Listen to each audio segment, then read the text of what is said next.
Good morning. Welcome to Up to the Minute. Of course, we want to welcome all of our live audience watching us on YouTube and Facebook. You can catch our rebroadcast every day at noon and 5 p.m. on HCCTV. We've got a great show lined up for you for the next half hour. It's Tasty Tuesday. Got a chef in the house. We'll also take you out to Katy, talk about our dual credit program. All that and more in the next half hour. Dr. Tony Rayos Sutherland is joining me this morning as my co-host. Tony, it's beautiful outside. It's Tuesday. The Astros are playing tonight, and we've got high hopes that they're going to win this series. Absolutely. They've got to win. Today, they've got to win.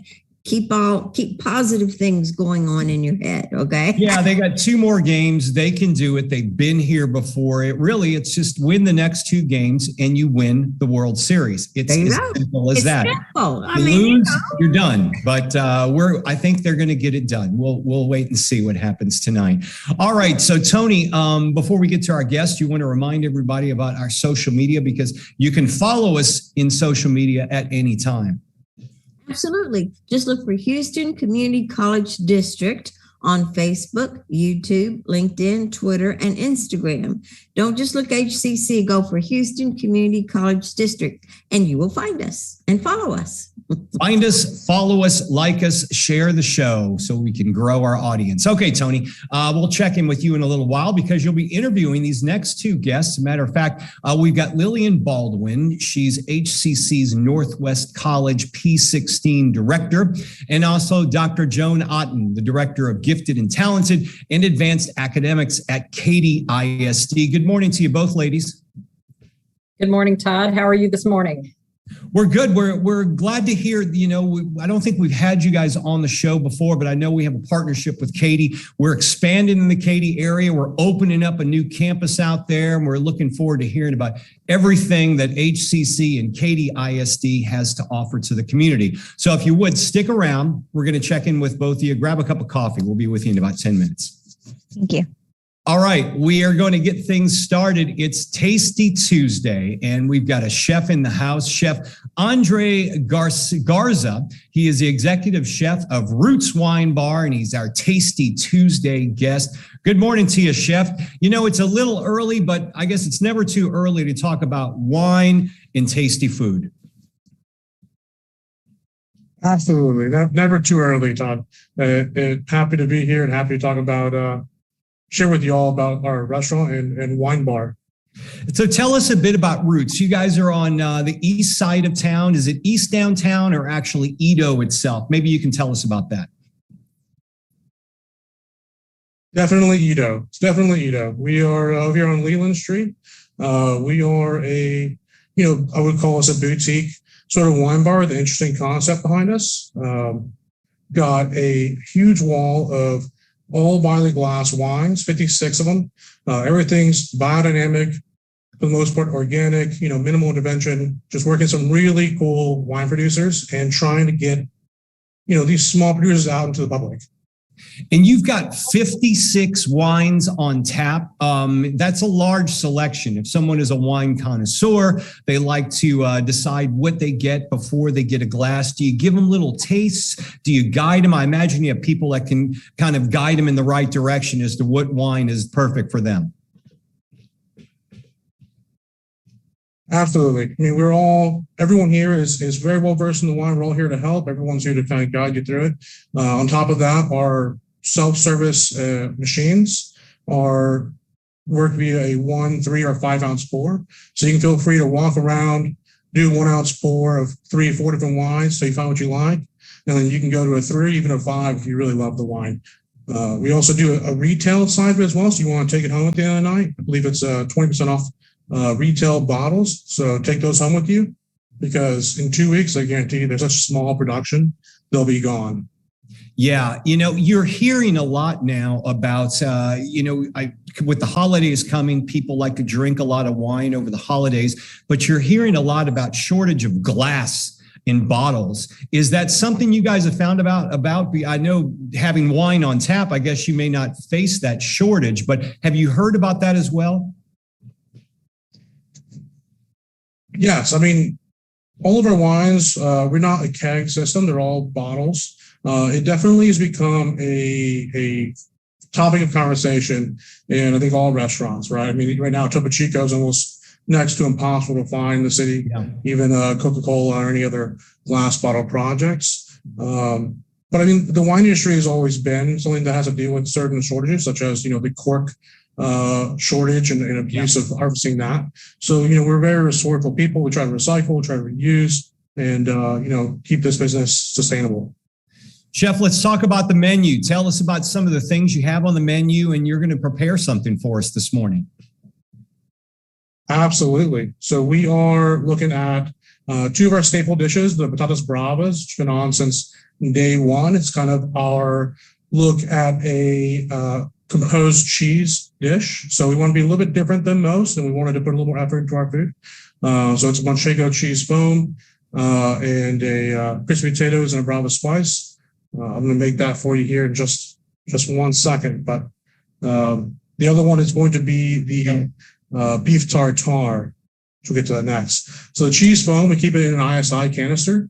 So this helps it to stay frothy and foamy. It's a fondue and made with manchego cheese from Spain. So I mean, we can't get better than that. Just throw that right into the dish.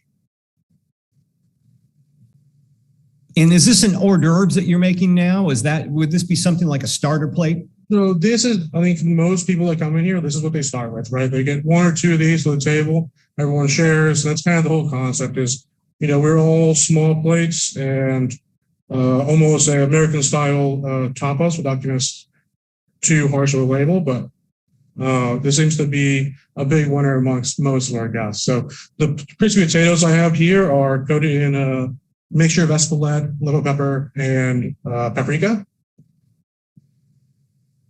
Go right into the foam. You see the foam kind of just develops around it. And then we take a marmalade of chorizo and heirloom tomatoes, a little sherry vinegar in here as well. Right and on top. What type of wine would you suggest with this, Chef?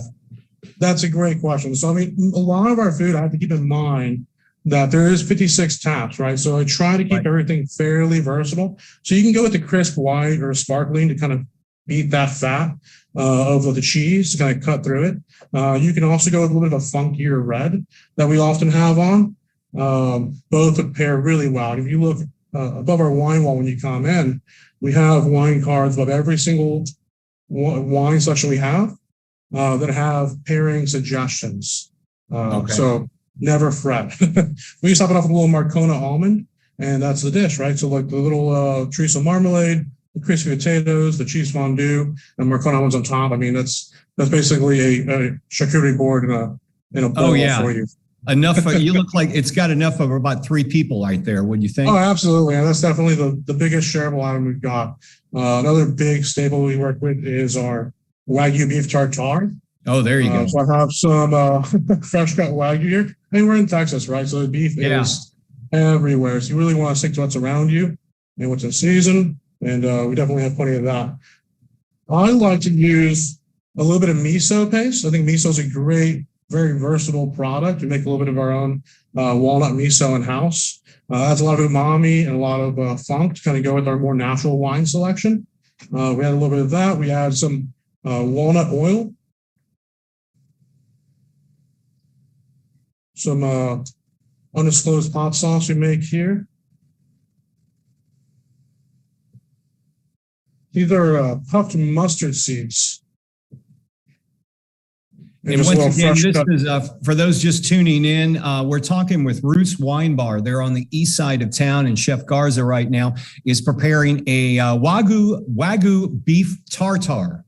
And this one, definitely a beef tartare fan myself. So I find most people are. I think it's something that's not talked about. You don't really hear people raving about tartare, but I tell you what, you put it on the menu and you see just how many tartare fans are in Houston after all. I think people just are queasy about saying, I like beef tartare, or I like my steak uncooked, but definitely. Yeah, I think it's people definitely a lot of people are afraid of it. Is raw beef, right? I mean, it's part of trusting your restaurant as well. Right. Because we handle it well. It's always fresh. We always make sure to we wet age our beef for a couple of weeks always. when it has a flavor, but you definitely want to be in a busy restaurant where you can trust that their beef is fresh for sure. Do you serve those with like crostinis or something, Chef? So we actually use we call it Lindsay sourdough. Lindsay's my wife; she's a bread baker, and she supplies us with all of our sourdough. We toast it to order. It is, I feel like, one of the most important part of the dishes, right? It's got to be perfect. You got to have a good bread to put it on, a good crust to put it on. 100%. Without that, it all falls apart. So we just garnish this with a little bit of peach tendrils from 0 Point Organics. So I think now more than ever, it's super important for not just individual people, but restaurants as well and businesses to support small, local.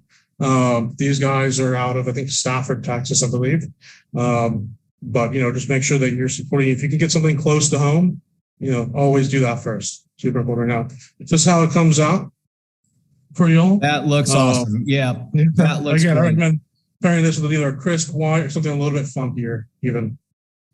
We've been talking with Chef Andre Garza of the Roots Wine Bar. We're about to wrap up, Chef, but real quickly, I see you also offer on the menu Gulf. You've got Galveston Bay Oysters, and they've just hit in season once again. So I imagine you're excited about that. They have. So we actually left the menu for a little bit. We try really hard to stay in season. Things come and go, and we try to flow with that. But as they come back in, we are definitely bringing in what is fresh and available for these months. So those initially last year were cornmeal crusted and sort of the pepperdew relish.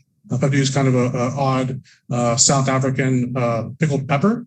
So that was a lot of fun to work with those kind of things. I think this year we're going to try something new, try to keep the menu constantly rotating and evolving. I think we're averaging maybe a dish every 2 weeks or so. So keep coming back in and checking out what's on the menu. We're talking with Roots Wine Bar. Chef, we appreciate you joining us this morning. We're going to put the link to your restaurant in the social media post for the show. Thanks for being here. Great. Thank you for having us. All right. I'm going to turn things over to Tony. Tony, you're going to be talking with the folks out in Katy. Of course, we've got a new campus, HCC does, opening up there early next year. We're talking with Katy ISD and our partnership here with HCC as well. Go ahead. Take it away, Tony. Thank you very much. Well, we have two people here. We have Lillian Baldwin, who is the HCC Northwest College P-16 Director, and Dr. Joan Otten, Director of Gifted, Talented, and Advanced Academics at Katy Independent School District. That was a long name, but anyways, we got it out. Welcome to the show, Lillian and Joan. Thank you. Thank you, Tony, for having us. Well, we're real excited about the dual credit program here at HCC. And, I just think it's so wonderful that students can start their college education early and for less money. They save so much money. They start early when they actually go full force into college. They're ready. There's no preparation. They are ready. So, and it's growing, and especially growing in the Katy area. Tell us a little bit about that, Joan. Well, we've worked really closely with HCC and especially Lillian. She's been a godsend to all of us as far as answering questions and getting things taken care of and doing what we need to get done. But we've always supported the students with the dual credit. We've given them several opportunities, but we're looking to increase those opportunities this year. I think, Lillian, we have 5 or 6 dual credit courses we're looking to add on to our repertoire of dual credit courses that kids can take, that students can take to add to their transcripts after they graduate high school. They can take that on. So it's been a long process. HCC has vetted them and approved them, and now we have to vet them through ours. So look in the fall 2022, and we'll have some more courses added to that. Right. So what are some of these? Go ahead. I'm sorry. Sure. Not only more courses, but also we have a new high school coming on board. So that's definitely an opportunity for those students in that area too. That's wonderful. And what are some courses that they can take? Well, give me some ideas of courses that the high school students can take as dual credit. Within the Katy ISD area, our students start dual credit during their 11th grade, and they're able to take their required English composition 1 and 2, history, 1301 and 1302. They take a government class, economics, They also have opportunities to start and take courses also during the summer, like psychology and speech.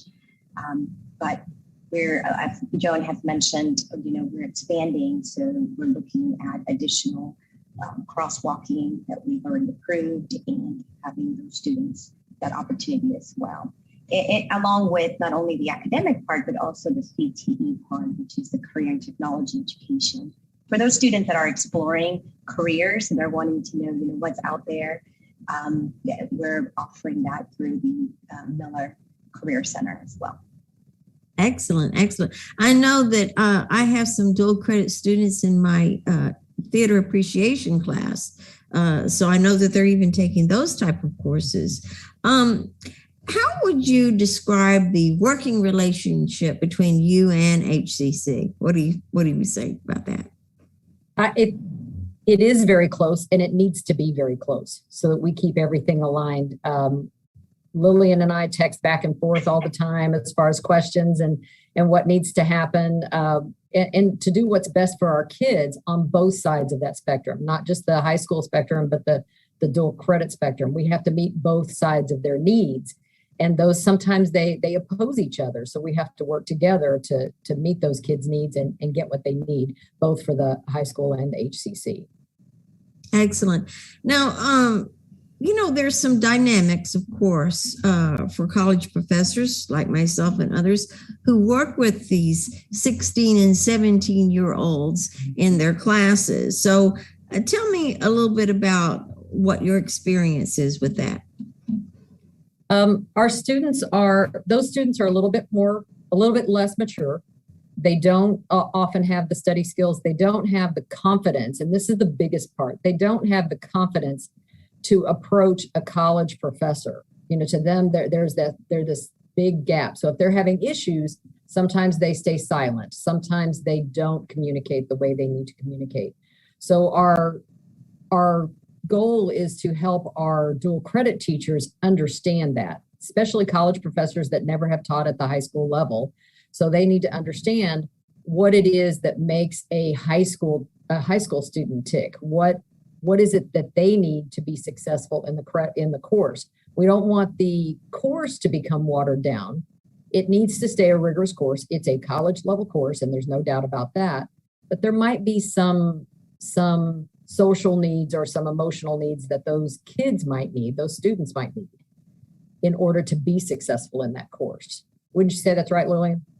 I would say yes. I mean, we definitely try to include, all of the mentioned items that Joan had just talked about. I know that we have a dual credit rigor institute, and I think at the very beginning of that, it was the rigor was the main focus. But just recently, in partnership with Katy ISD and Joan, myself, department chairs, and even students were invited in a panel discussion where we talked about all of those things.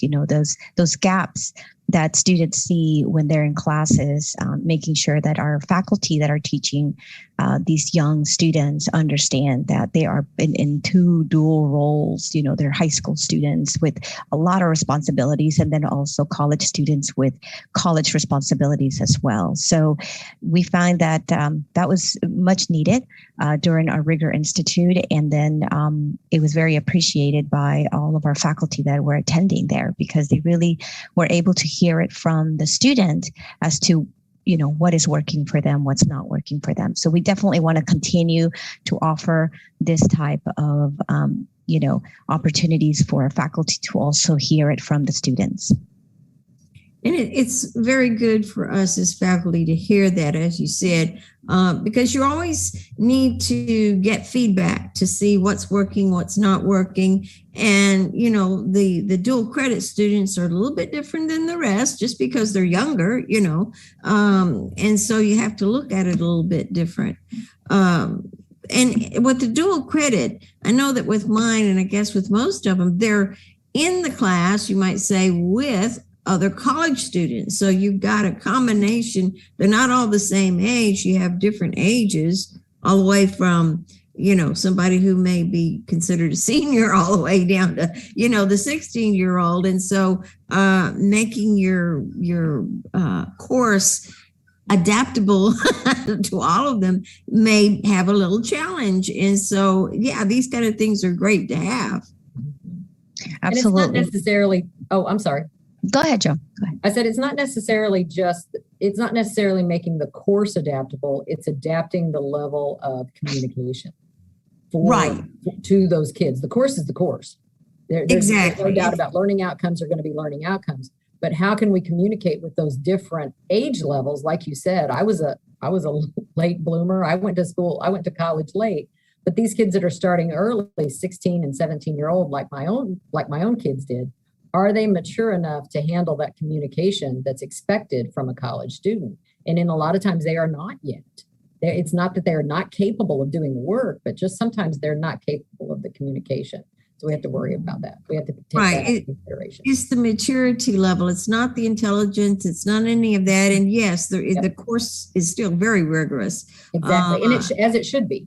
Mm-hmm. It's just, there's, like you say, communication is probably what it boils down to. What do you think about the importance of embedded teachers? Oh, that's my pet. I can't say that we have grown. I mean, we have a lot of embedded faculty right now, or teachers within our Katy ISD area, in our district. And then we're also are working on introducing new faculty that may have not at one point or another thought about receiving a master's degree in the area of the subject matter that they're wanting or interested in teaching. So we're having these partnerships with universities to where the faculty that is interested and has a master's degree, but perhaps not in that area, that can earn the 18 required courses by the college in order for them to be able to qualify. So very important, but I know Joan thinks that it's definitely a must. It is. I just think the kids do better if their professor is there 5 days a week. And normally at a dual credit session, you have Monday, Wednesday, and Friday, or Tuesday, Thursday. And it helps with the communication. They feel more comfortable with teachers who are there all the time and every time. Not that it's any better course or like I said, the rigor is not any different or anything like that. The kids need that person there. And our embedded teachers are more in touch with those needs for those kids. So we've been working with HCC, as Lillian said, quite closely with developing more embedded teachers and giving them pathways to get credentialed. We're working on a system right now where we can, and it's not finalized yet, so cross your fingers that it's going to work. But we're working on a way to help our teachers recoup the cost of tuition to become embedded teachers, to get their final 18 hours. So we're trying really hard to get that done, get that taken care of, and we're in the final stages of that planning right now. So keep your fingers crossed that that's going to happen. That sounds so wonderful. Well, we really appreciate you being on the show and telling us all about this wonderful stuff. Lillian Baldwin, HCC Northwest College P-16 Director, and Dr. Joan Otten, Director of Gifted and Talented and Advanced Academics at Katy Independent. Let me take a breath in the middle of that. But we really appreciate you guys being on the show. Thank you so much. It was a pleasure. Absolutely. Thank you. All right. Thank you, ladies. And thanks, Tony. We're going to move on to our HCC news and announcements. We're going to start off some things going on across the district. Black Mental Health Matters. HCC's counseling department will host this special WebEx session to examine mental health in the Black community. It happens at 1 p.m. Thursday, November the 4th. So that is this Thursday at 1 p.m. We'll have information in our social media posts on how you can get a hold of them and actually attend this event. And there's a filmmaking lecture series coming up, Tony. We have a weekly series featuring local, regional, and national professionals from film and TV production. This one features an HCC filmmaking instructor and an independent filmmaker, Jenny Waldo, with tips on how to crowdfund your project. Let's figure out what that is. What is crowdfunding? It's noon to 2 Wednesday, November 10th. That's right. Acid test screened at Film Fest. We've talked about this several times in the show. And speaking of Jenny Waldo, HCC's filmmaking program coordinator, she'll be screening her film Acid Test at the Houston Cinema Arts Society Film Festival. It's set in 1992, and it's a coming-of-age rebellion story fueled by riot girl music. It's a dysfunctional family and LSD, all that rolled up into one. 7:30 p.m. Monday, November 15th. That's about a little over a week away, so you got time to check it out. We'll have information in our social media post on how you can attend and support Jenny. Okay, parking passes. Yep, you got to have them once again, folks.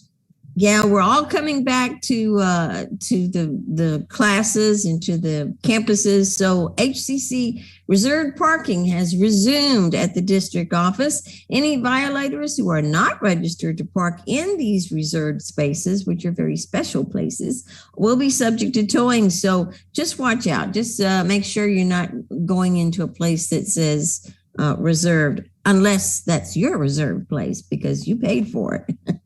That's right. Okay. NFL Pick 'em by Rec Sports. It's that time of year. Pick your favorite NFL team on Saturday. Then on Sunday, you can view Rec Sports Instagram to see if you are the winner of prizes.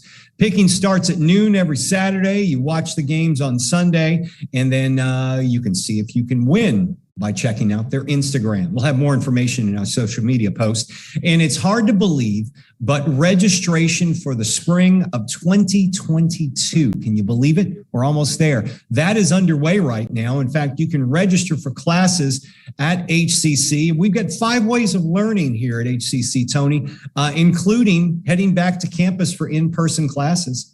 Absolutely. Online anytime, online on a schedule, hybrid in person, hybrid lab, all those wonderful ways. Basically, you can go be there in class, or you can do it at home, or you can go half and half, whatever. But just register early, because especially if you want a face-to-face class, those are smaller. Because of the COVID, not wanting to be too close to each other physically, but register early. Go to hccs.edu/now and register now for the spring.